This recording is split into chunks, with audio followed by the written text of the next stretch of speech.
The year was 2347. Humans had finally learned how to travel between the stars. They built colonies on Mars and Europa. They sent ships to distant planets. They thought they were alone in the universe. They were wrong. The ship came without warning on a cold morning in December. It was massive, bigger than anything humans had ever built. It blocked out the sun as it descended over New York City. People ran through the streets in panic. Cars crashed into each other. Children screamed and cried. The ship landed in Central Park, crushing trees and destroying everything beneath it. For 6 hours, nothing happened. The military surrounded the area. Soldiers pointed their weapons at the strange vessel. News cameras broadcast the scene to every corner of the world.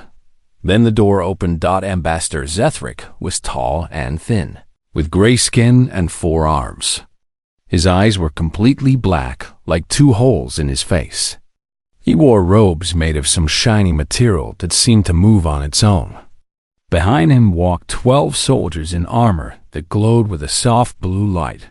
He walked straight to the line of soldiers and stopped. He did not seem afraid at all. "Take me to your leaders," he said. His voice came from a small device on his chest. "I have a message from the Galactic Concord." Within 2 hours, Zethric stood before the United Nations General Assembly. Every world leader was watching, either in person or through screens. The alien looked at them the way a teacher might look at small children. "Your species has been watched for 300 of your years," Zethric announced. "We observe your wars, your diseases, your slow progress toward the stars. We waited to see if you would destroy yourselves, as so many young species do." He paused and looked around the room. "You survived. You developed faster than light travel. By the laws of the Galactic Concord, you are now subject to the Charter of Subjugation." A murmur went through the crowd. President Daniel Vance stood up from his seat. He was a former soldier, a man who had seen combat and was not easily scared. But his face was pale. "What does that mean?" he asked. Zethric smiled. It was not a friendly smile. "It means you belong to us now. 10% of your population will be taken each year to work in our labor colonies. 20% of your planetary resources will be collected as tribute. You will give us your scientists, your engineers, your strongest workers. In return, we will allow your species to continue existing." The room exploded with angry voices.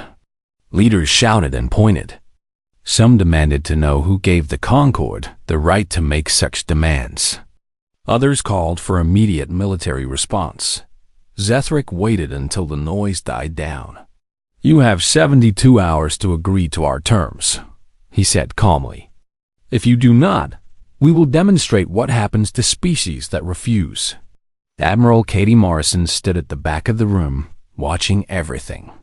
She was 53 years old, with gray hair cut short and eyes that had seen too much.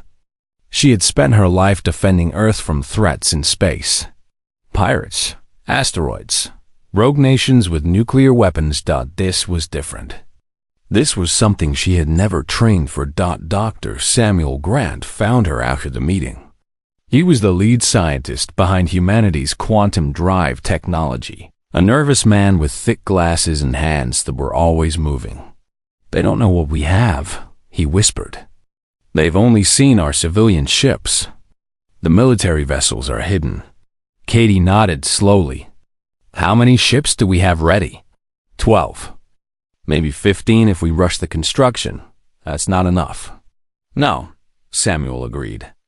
"It's not." The next 72 hours were the longest in human history. World leaders argued and debated. Some wanted to fight. Others said it was impossible to win. A few even suggested accepting the terms, saying that some survival was better than none at all. In the end, no agreement was reached. The deadline passed with humanity still divided. The Concord ships appeared over Lagos, Nigeria, at exactly midnight local time. There were 3 of them, each one smaller than the ambassador's vessel, but still enormous by human standards. They did not issue warnings. They did not demand surrender. They simply opened fire. The plasma beams hit the city like the fist of an angry god. Buildings melted. Streets turned to rivers of fire. 4 million people died in 90 seconds. Men, women, and children. Young and old. Rich and poor. They all burned the same dot. The world watched in horror as Lagos became a crater. When it was over, Zethric's voice came through every television, every radio, every phone on the planet. You were warned. You chose to defy us. This is the cost of defiance. You have 24 more hours. Choose wisely. President Vance stood in an underground bunker in Colorado, surrounded by his advisors. His hands were shaking. Tears ran down his face as he watched the footage from Lagos. "Sir," one of his generals said quietly, "we need to respond. The people are demanding action." "What action?" Vance asked. His voice was broken. "What can we do against that?" Admiral Katie Morrison stepped forward. Her face was hard as stone. "We fight," she said. "We may not win today. We may not win tomorrow. But we fight. Because if we don't, we lose everything anyway." Vance looked at her for a long moment. Then he nodded. That night, he addressed what remained of the world. His voice was steady now, though his hands still trembled. "They believe we are weak because we are young," he said. "They believe we will bow because we have never faced true war among the stars. They are wrong. Humanity does not kneel. We do not break. And we do not forget." But behind him hung the banner of the newly formed Terran Defense Coalition, a blue earth wrapped in silver stars. "To the Galactic Concord, I say this. You have made a terrible mistake. You have awakened something in us that you cannot understand. We are humans. We have crawled out of the mud, survived ice ages, plagues, and wars that nearly destroyed us. We did not come this far to become slaves." He paused and looked directly into the camera. "You want tribute? Come and take it. We will be waiting." Across the world, people who had been crying began to stand a little straighter. Soldiers who had felt hopeless began to check their weapons. Scientists who had thought all was lost began to think about solutions. Admiral Katie Morrison watched the speech from her command center on the moon. When it was over, she turned to her staff. "Get me everything we have on those ships," she ordered. "Find their weaknesses. We're going to need them." The war for survival had begun. 3 years passed after the burning of Lagos to the Galactic Concord. Humanity appeared broken. Earth paid small tributes. They allowed alien inspectors to visit their orbital stations. They smiled and bowed and said yes to everything the Concord demanded. It was all a lie. Deep beneath the surface of Mars, in caverns carved by nuclear machines, the real work was happening. Commander Lucas Bennett stood on the observation deck of the secret shipyard called Forge 7. Through the massive window, he watched his workers in spacesuits attached, the final armor plates to the newest ship in the Terran fleet. The ship was called the Relentless. It was 3 times bigger than any vessel humanity had built before. Its hull was black as night, covered in strange patterns that seemed to shift and move when you looked at them. Chief Engineer Maria Delgado walked up beside Lucas. She was a small woman with dark hair and clever hands that had built some of humanity's greatest machines. "Beautiful, isn't she?" Maria said. "She's a weapon," Lucas replied. "Weapons aren't beautiful. This one is." Maria smiled. "Let me tell you what she can do." She pulled out a small tablet and showed him the designs. "The armor is quantum plating. You see, the Concord weapons work by breaking apart the atoms that hold things together. Normal metal just falls apart when they hit it. But our armor exists in 2 places at the same time because of quantum physics. You can't break something that's in two places at once. Lucas raised an eyebrow. That actually works? We tested it against captured Concorde weapons. The plasma just slides off like water on glass. She scrolled to another page. The weapons are even better. Antimatter torpedoes that can crack a moon in half. Kinetic cannons that shoot metal rods at 12% the speed of light. And this. She pointed to a strange device on the ship's front. We call it the null lance. It tears a hole in space itself. Anything caught in the beam just stops existing. Gone. Forever. Lucas felt a chill run down his spine. We built that? Dr. Samuel Grant figured out the math. I figured out how to make it real. Maria put away her tablet. The Concorde has ruled this galaxy for 2,000 years because nobody could match their technology. That ends now. Forge 7 was not the only secret shipyard. There were others hidden throughout the solar system. One was buried under the ice of Europa. Another floated in the asteroid belt, disguised as a mining operation.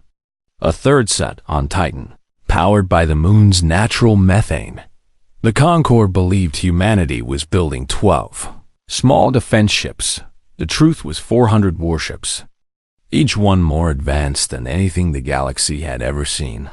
On the other side of the solar system, a different kind of war was being fought.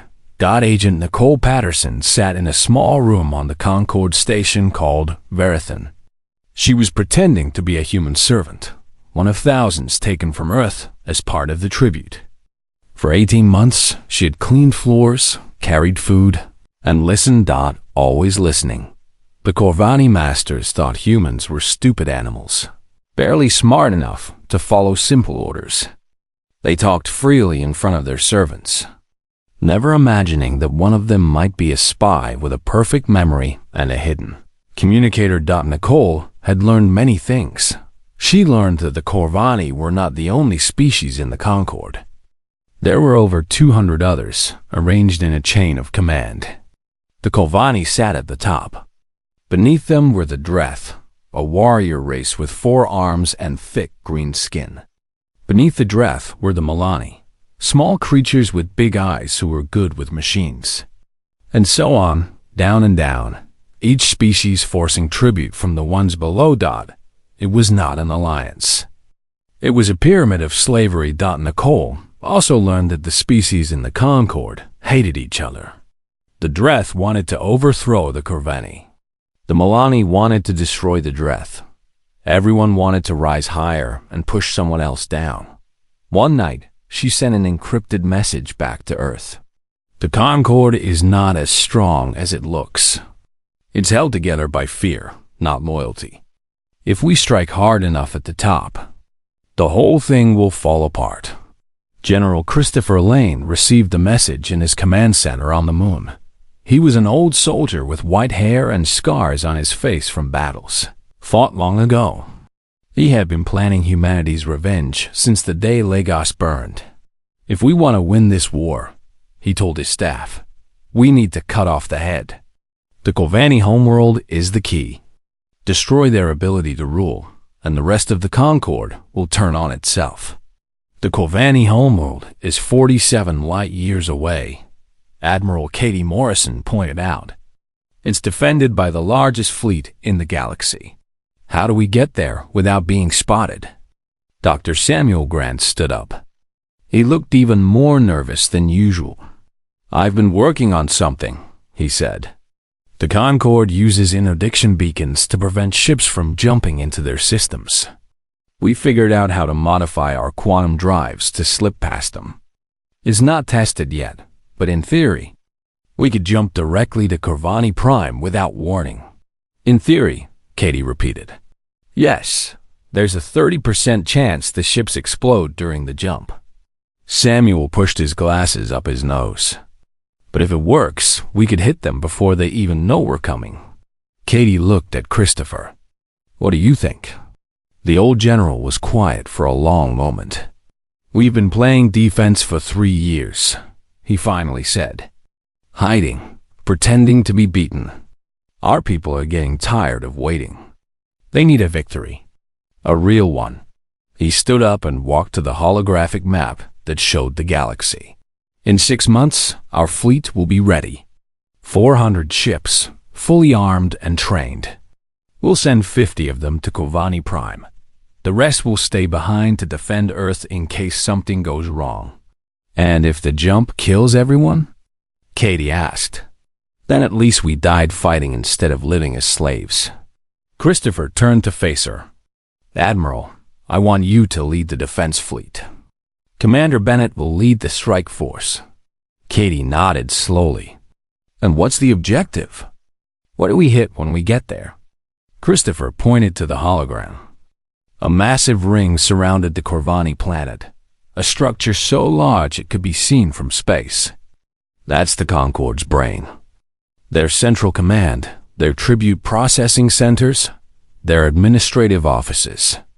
Everything that keeps 200 species in line.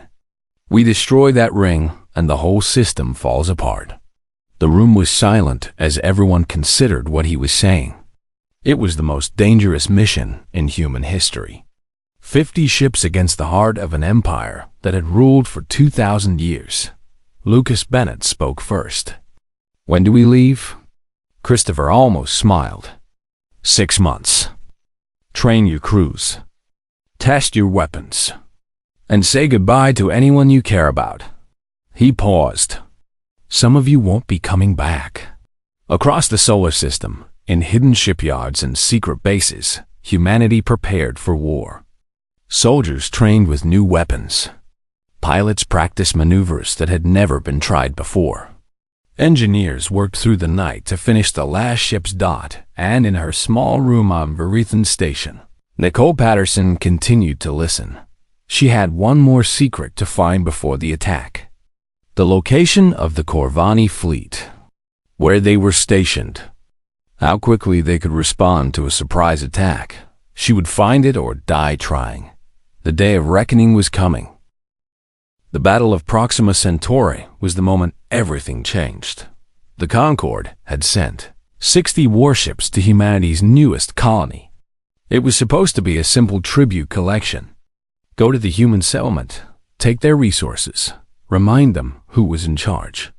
The Corvani captain in command expected no trouble at all, that he was very wrong. Admiral Katie Morrison waited with 40 ships of the Terran Second Fleet. They were hiding behind the colony's largest moon, their engines cold and silent. She stood on the bridge of her flagship, the Steadfast, watching the Concorde fleet approach on her screens. Weapons charged and ready, reported her weapons officer. Danny Cole. He was young, only 25, but his hands were steady on the controls. Wait, Katie said. Let them come closer. The Concorde ships spread out in a wide formation. They were confident and slow. Why hurry? Humans were no threat. Everyone knew that the lead Concorde cruiser opened a channel. Human vessels, you will surrender your colony and all resources immediately. Resistance will result in destruction. Katie smiled coldly. This is Admiral Katie Morrison of the Terran Defense Coalition. I have a message for your Concorde. What message? Come and take it. She cut the channel and turned to her crew.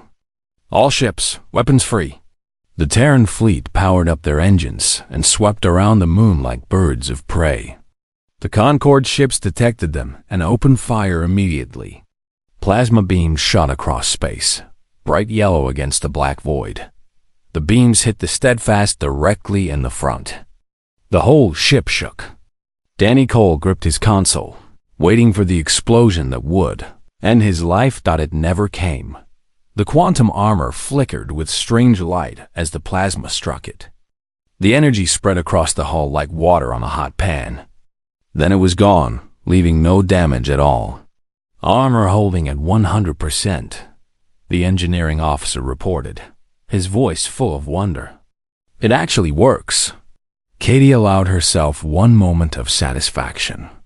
Then she gave the order that would change galactic history. Return fire. All batteries. The Steadfast kinetic cannons fired, Metal rods, the size of cars, shot out at impossible speed.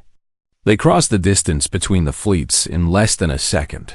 The first Concorde cruiser did not explode. That would have been too slow. Instead, it simply disappeared. The kinetic round carried so much energy that the ship was converted to pure light.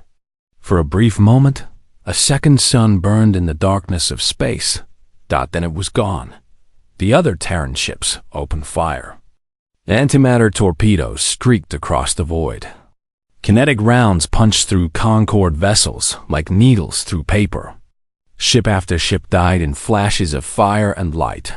The Concorde fleet tried to fight back. They poured plasma into the human vessels. They launched missiles and drones. Nothing worked. The quantum armor absorbed everything. In 7 minutes, it was over. 53 Concorde ships were destroyed. 7 escaped, jumping away into hyperspace to bring word of what had happened.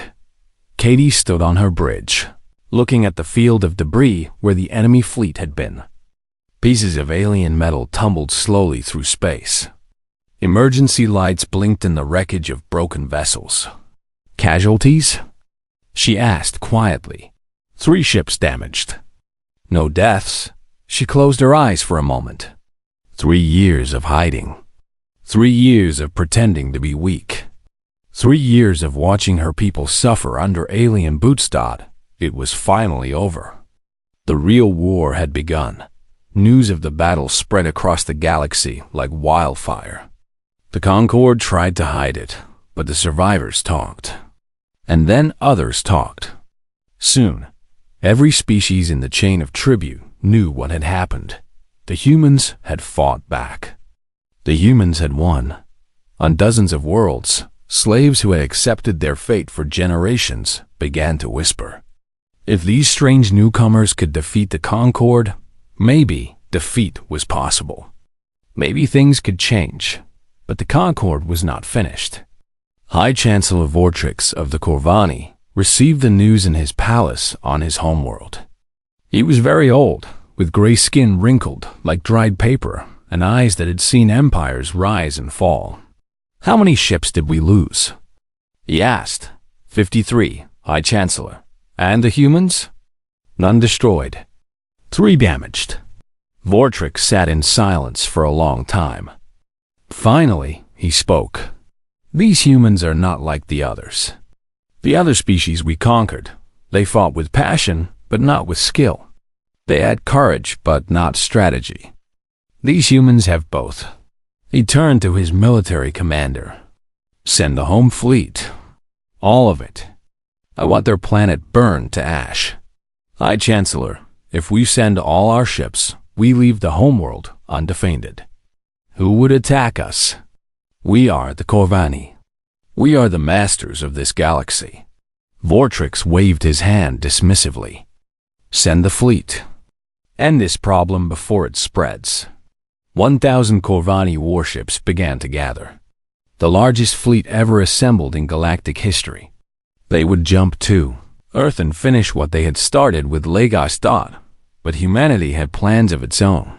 Commander Lucas Bennett stood on the bridge of the Relentless as it prepared to jump. Around him, 49 other ships of the strike force waited. 30,000 men and women ready to fly into the heart of enemy territory. "Final systems check complete," Maria Delgado reported. "All ships report ready." Lucas nodded.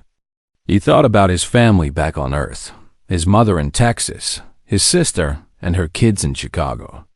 He might never see them again. "Commander," his communications officer said. "Incoming message from General Lane." The old general's face appeared on the screen. He looked tired but determined. "Lucas, intelligence reports the Corvani home fleet is moving toward Earth. You have a narrow window. Hit them before they realize what's happening." "Understood, sir. One more thing." Lane paused. "Whatever happens out there, know that you've already changed history. You've shown the galaxy that humans don't break. Make them remember that."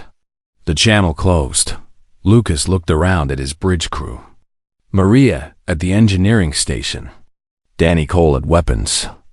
All of them watching him, waiting for the order that would send them into the unknown. "You all know what we're facing," Lucas said. 1,000 ships defending their homeworld. An empire that has never been challenged. The odds are not good. He paused. "But I've seen what we can do. I saw us destroy 60 ships without losing one of our own. The Concorde thinks they're invincible. Today, we proved them wrong." He sat down in his command chair. "All ships, engage quantum jump. Destination, Corvani Prime." The fleet disappeared in flashes of light, jumping across 47 light years in an instant. The modified drives worked perfectly. No explosions. No deaths. They emerged in perfect formation above the Corvani homeworld and found themselves staring at 1,000 enemy ships. Lucas looked at the tactical display. The odds were 20 to 1 against them. Any normal commander would have retreated immediately. Lucas was not a normal commander. "Well," he said calmly, "this should be interesting." Danny Cole's hands hovered over the weapons controls. "Orders, sir?" Lucas studied the enemy formation. The Corvani ships were ranged in defensive positions around the planet, protecting the massive orbital ring that controlled the entire Concorde. They expected a traditional battle. Ships fighting ships. Fleet against fleet. They did not expect what Lucas was about to do. "All ships," he ordered. "Execute Protocol Omega." His crew exchanged glances. They knew what that meant. They were not here to fight the fleet. They were here to break the Empire. The war lasted 3 more years after the destruction of the orbital ring. It was not an easy 3 years. The Corvani gathered every ship they had and sent them toward Earth. Other loyal species joined them. For a time, it seemed like humanity would be crushed under the weight of galactic anger. But something unexpected happened. The Dreth turned. 20 billion warriors who had served the Corvani for centuries suddenly declared their independence. They attacked Concorde supply lines. They freed Milani slaves and gave them weapons. They sent a message to Earth: "We will fight beside you." Then the Milani turned, and the Vectari, and the Sarin. Species after species broke away from the Concorde. Inspired by the human example, Secretary Amanda Foster worked without sleep, building what she called the Liberation Alliance. Every day brought new contacts, new negotiations, new species willing to fight for freedom. The Corvani found themselves surrounded by enemies. Admiral Katie Morrison commanded the defense of Earth with skill that made her legend. She won battles that should have been impossible. She saved colonies that everyone had given up for dead. Her name became a symbol of human determination. Commander Lucas Bennett led the offensive operations, striking deep into Concorde territory. The Relentless and its sister ships attacked supply depots, communication stations, and military bases. They moved like ghosts, appearing from nowhere, destroying everything, and disappearing before the enemy could respond. And Nicole Patterson continued her quiet work, turning servants into spies and slaves into rebels. The final battle came 3 years after Proxima Centauri. 300 Terran ships gathered above the Corvani homeworld, joined by 200 vessels from the Liberation Alliance. The Dreth had sent their best warriors. The Milani had contributed their finest engineers. For the first time in history, multiple species stood together against the masters who had oppressed them all. Against them stood what remained of the Concorde fleet. 150 ships crewed by officers who knew they had already lost. The war was over. This was just the last chapter. Katie Morrison stood on the bridge of the Steadfast. Her hair was whiter now, and new lines marked her face. 3 years of war had aged her, but her eyes were still sharp, and her voice was still strong. All ships, engage. There was no grand battle this time. The Concorde fleet fought bravely, but they were outnumbered and outgunned. One by one, their ships fell. Some exploded in fire. Others surrendered and were taken prisoner. In less than an hour, it was over. High Chancellor Vortrix surrendered aboard his flagship. He was brought to the steadfast in chains, his forearms bound behind his back. He looked very old now, very tired. Katie met him on the hangar deck. For a long moment, they simply looked at each other. Human and Corvani. The conquered and the conqueror. "You have destroyed everything we built," Vortrix said finally. 2,000 years of civilization. Hundreds of species brought under one rule. All of it gone. Katie thought about Lagos. 4 million people dead in 90 seconds. Children burned to ash because their parents refused to bow. "You called it civilization," she said. "We called it slavery. Your empire was built on the bones of others. It deserved to fall." She turned to the guards. "Take him to the brig. He'll stand trial with the others." As they led him away, Vortrix looked back over his shoulder. "You think you've won, but you've only begun. Ruling is harder than conquering, human. You'll learn that soon enough." Katie did not answer. She was not interested in his words. 6 months later, the Galactic Concord was officially dissolved. In its place rose the Terran Allied Federation, a union of species built on very different principles. There would be no tribute, no slavery, no chains of command based on who had conquered whom. Every species would be equal. Every voice would be heard.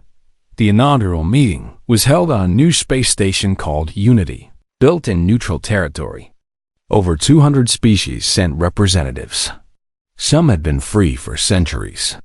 Others had been slaves until just months ago. President Daniel Vance, now old and gray, but still standing straight, addressed the assembly. "We did not ask for this war," he said. "We were young. We were small.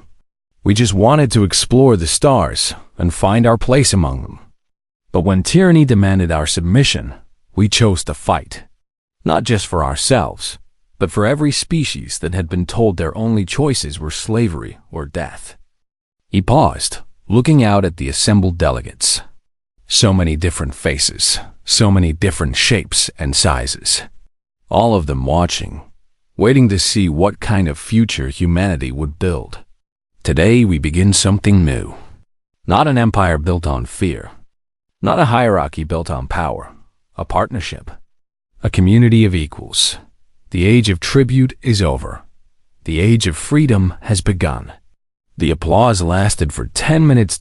In the audience, Lucas Bennett sat with Maria Delgado and Danny Cole.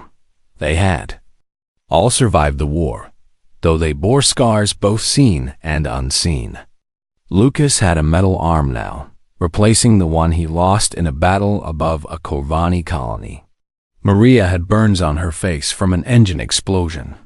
Danny walked with a limp that would never fully heal. But they were alive.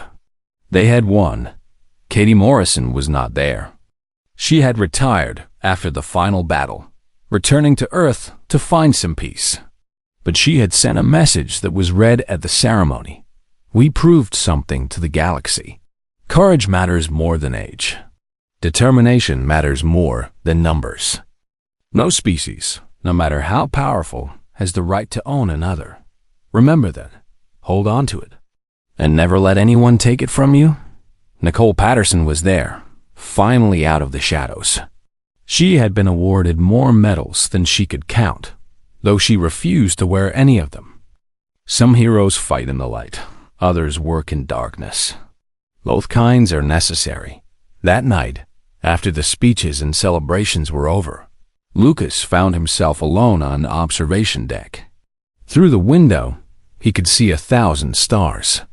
Somewhere out there was Earth, where his mother and sister were probably watching the news and crying happy tears. Maria found him there. "What are you thinking about?" she asked. "Lagos," he said. 4 million people. Gone in 90 seconds. I wonder if they know what came from their sacrifice." Maria stood beside him, looking out at the stars. "They know," she said. "Somewhere, somehow, they know." On dozens of worlds that night, Beings of every shape and form watched the news from Unity. Species that had been slaves for 1,000 years saw the representatives of their world standing as equals beside humans and Dreth and all the others. They saw a future that had seemed impossible just a few years ago. They saw hope. The Council had demanded tribute. Humanity had demanded something more.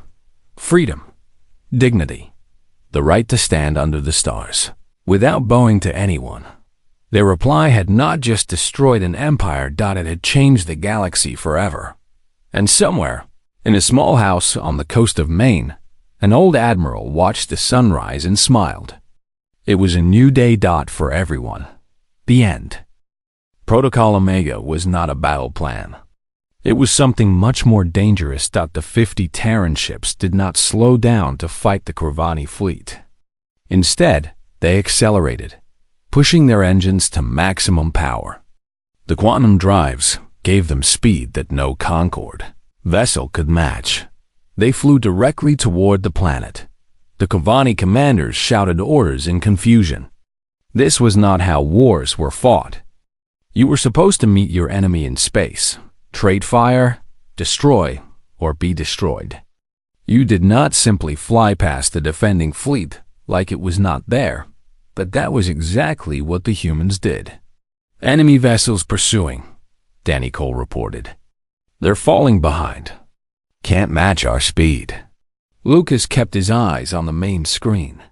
The orbital ring grew larger with every second. It was enormous, circling the entire planet like a metal necklace.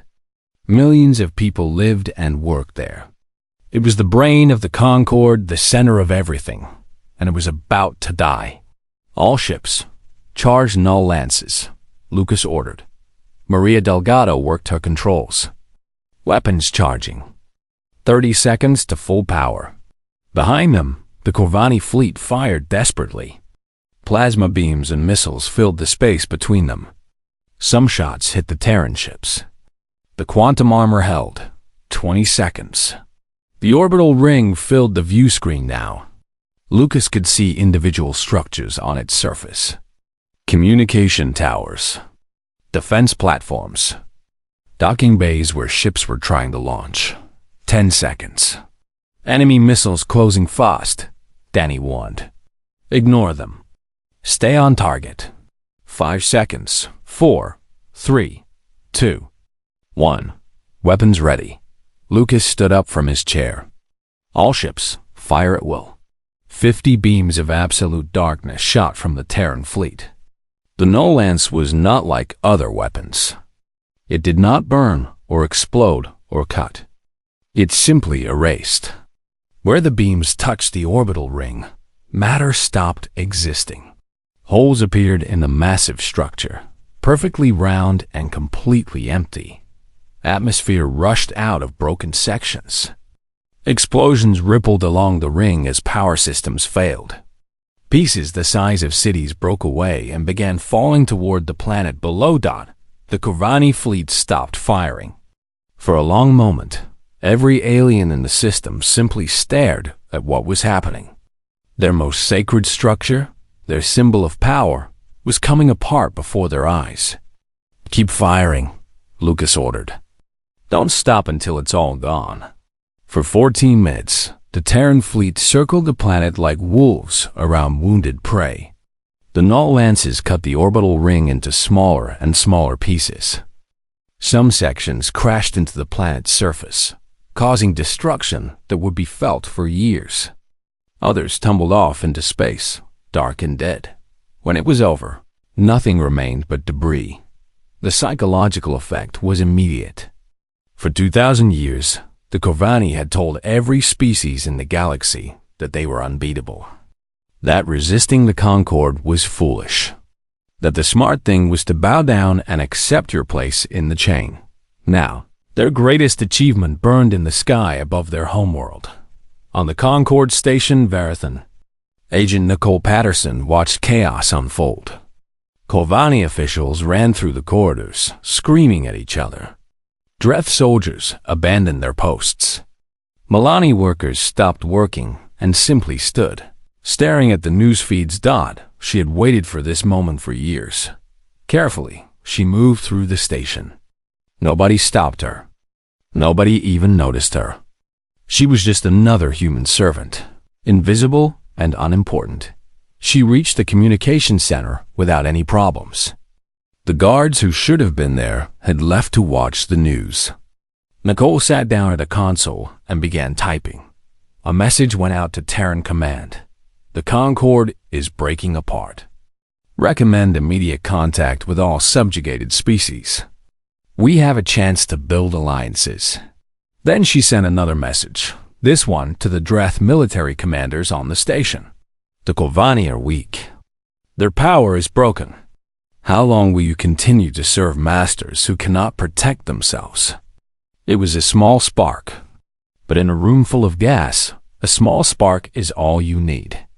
Back at Kolvani Prime, the defense fleet had finally caught up to the Terran ships. They surrounded them. Thousands of weapons pointed at 50 vessels. Human ships, the Kolvani Admiral broadcast. You are surrounded. Surrender immediately. Lucas looked at his tactical display. The odds were hopeless. Even with quantum armor, they could not survive forever against this many enemies. But they had done what they came to do. Admiral, Lucas replied, I have a counteroffer. Look at your homeworld. Look at what remains of your orbital ring. That's what 50 ships can do. He paused. Earth has 400 more. Think about that before you make your next move. The Kolvani Admiral did not respond immediately. Behind him, his officers argued among themselves. Some wanted to destroy the humans immediately. Others pointed out that if Earth really had 400 more ships like these, revenge would come swiftly. We will let you leave, the Admiral finally said. But this is not over. We will gather our forces. We will come for your world. And we will make Lagos look like a gentle warning. You're welcome to try, Lucas said. The Terran fleet jumped away, leaving the Kolvani to contemplate the ruins of their power on Earth. President Vance received the news in his office. The mission had succeeded. The orbital ring was destroyed. All 50 ships were returning home, but he knew the war was not over. It was just beginning. The Kolvani will come for us, General Lane said. They have to. If they don't respond to this, every species in the Concorde will think they're weak. How long do we have? Months, maybe? They need to gather their forces, plan their attack. But it's coming. Secretary of State Amanda Foster spoke up. She was a tall woman with gray hair and sharp eyes that missed nothing. We need allies, she said. Nicole's report was clear. The Concorde is held together by fear, not loyalty. If we can turn some of those species to our side, we won't be facing the whole galaxy alone. Vance nodded. Who do we reach out to first? The Dreth. They're the strongest military force after the Kolvani. If they turn against their masters, others will follow. Do it. Offer them whatever they want. Freedom from tribute. Technology sharing. Full partnership in a new alliance. Vance stood up and walked to the window. Earth hung in the sky, blue and beautiful. Our grandparents lived through world wars. Our parents built the ships that took us to the stars. Now it's our turn. We're gonna free this galaxy or die trying. Amanda left to begin the diplomatic work. Christopher Lane left to prepare the defense fleet. Nicole Patterson continued her work on Verithan, planting seeds of rebellion wherever she could dot and across the galaxy. Species who had been slaves for generations began to dream of something different. The age of the Concorde was ending. The age of humanity was about to begin.